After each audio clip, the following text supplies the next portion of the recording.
Las fallas que produce algún defecto en este sensor son las siguientes: dificultad en el encendido, que el motor de plano no prenda, problemas relacionados con el funcionamiento de los electroventiladores.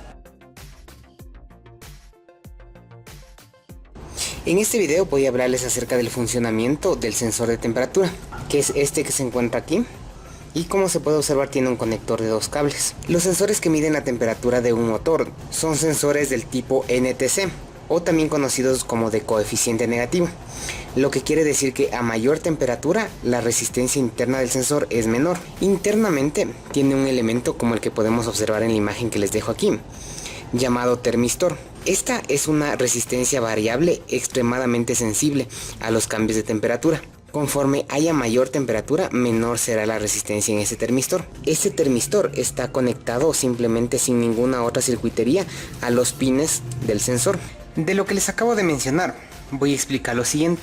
Un termistor no es nada más que un elemento que se encuentra conformado por semiconductores, el cual varía su resistencia de acuerdo a la temperatura que detecte. Por ejemplo, en algunos multímetros tenemos la opción de medir temperatura mediante un termistor.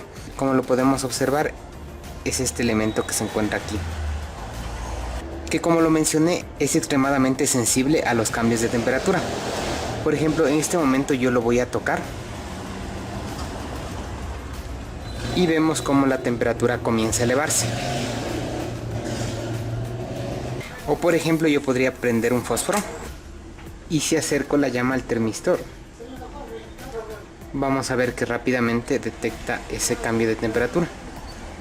Internamente los sensores de temperatura tienen este elemento, simplemente que están recubiertos por la carcasa metálica.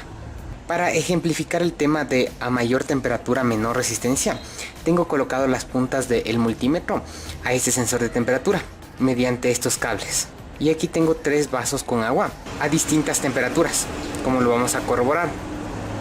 Este se encuentra a 19 grados, este se encuentra a 34 grados y este se encuentra a más o menos 50 grados centígrados. Así que midiendo la resistencia de este sensor, voy a ir introduciendo el mismo en cada uno de los vasos para ver cómo varía la resistencia. En el vaso que se encuentra a 19 grados centígrados tenemos una lectura de 2.94 kiloohmios. Vamos a pasar el sensor al siguiente vaso. Se puede observar rápidamente cómo cambia la resistencia.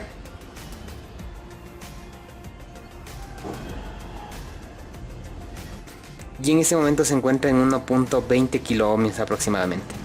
Ahora vamos a pasarlo al vaso con el agua más caliente. Y vemos cómo rápidamente la resistencia va bajando,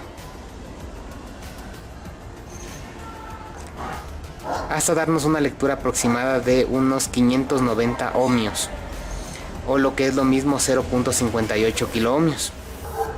Así es como va variando la resistencia al momento que el motor se va calentando.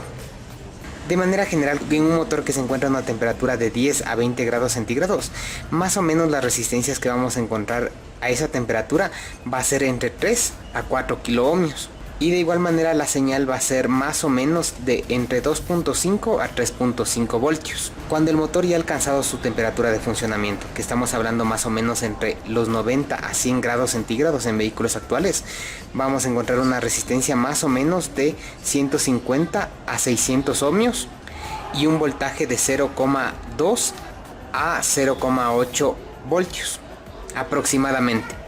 De ahí podemos sacar las siguientes reglas: a mayor temperatura, menor resistencia, y de igual manera a mayor temperatura, menor voltaje de señal. Este sensor, al igual que los otros sensores que necesitan voltaje de referencia para su funcionamiento, recibe una señal de 5 voltios y una tierra. Pero ¿por dónde emite su señal? En este caso, en el que tenemos sensores de temperatura de 2 terminales, un cable va a ser masa o tierra y el otro cable va a ser al mismo tiempo el voltaje de referencia, que puede ser de 5 voltios o en los casos más actuales un voltaje de 3.3 voltios, que a su vez es el voltaje de referencia y el de señal. Entonces aquí podemos apreciar el sensor de temperatura de un Corsa Wind. Así que lo que voy a hacer en este momento es colocar el switch de encendido en la posición de on o contacto y medir los voltajes que tiene. Tengo la punta del multímetro colocada en este extremo del conector y tengo un voltaje de 5.1 voltios. Este viene a ser el voltaje de referencia y al mismo tiempo el pin de salida de señal. Ya les voy a indicar por qué y cómo se da esto. Si me cambio de pin, en este momento tengo masa o tierra, como se puede observar. Así que lo que voy a hacer es colocar el alfiler por la parte de atrás del cable que me está dando 5 voltios, para ver qué sucede el momento que yo acoplo el conector.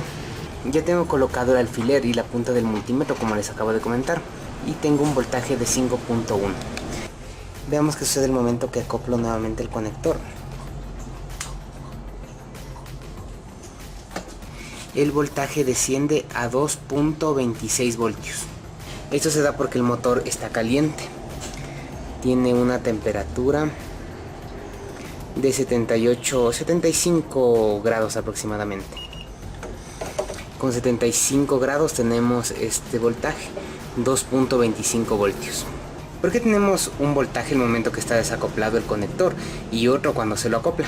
Porque desconectado tenemos el voltaje de referencia, que es de 5 voltios. En el momento que ya colocamos el conector, la corriente positiva circula por el elemento que se llama termistor, del cual está conformado el sensor de temperatura, y por el pin de tierra cierra el circuito. Y como este termistor es una resistencia, es por eso que cuando la corriente ya circula tenemos este otro voltaje. La temperatura ya descendió y más o menos tenemos 62 grados centígrados. Y en cambio, conforme va descendiendo la temperatura, el voltaje va aumentando. Ahora tenemos 2.62 voltios. Y va subiendo conforme se va enfriando el motor. Ahora tenemos una temperatura de 56 grados centígrados. Y un voltaje de 3.15 voltios. Y sigue subiendo. Ahora la temperatura es de 43 grados centígrados. Y la señal en voltaje es de 3.47 voltios. Y así va a continuar. Entre menor sea la temperatura, mayor va a ser el voltaje de señal. ¿Qué sucede con el número de pines o terminales que tiene el sensor? Este tipo de sensores lo podemos encontrar con 1 hasta 4 pines. Cuando tiene un solo pin, el mismo va a ser el voltaje de referencia, que normalmente es de 5 voltios, y a su vez va a ser el cable de señal. La masa o tierra la va a hacer mediante el cuerpo. Cuando tienen un solo pin, los sensores son de cuerpo metálico, así que va a poder hacer masa o tierra mediante el motor. Cuando tiene 2 pines, como lo acabamos de ver, el caso del video, el uno va a ser el voltaje de referencia, que es a su vez señal, y el otro va a ser masa o tierra. Cuando tienen 3 pines, quiere decir que el sensor internamente tiene 2 termistores. Un termistor va a ser para enviar la información a la computadora, y el otro termistor va a ser utilizado para enviar la señal hacia el tablero y poder ver en qué temperatura se encuentra el motor en el tablero. El termistor que lleva la señal hacia la computadora va a ser el que tiene una masa y un voltaje de referencia desde la computadora. El otro pin va a ser un voltaje de referencia de 5 voltios de la computadora hacia el termistor que va hacia el tablero. Y ese termistor va a ser masa o tierra mediante el cuerpo metálico del sensor.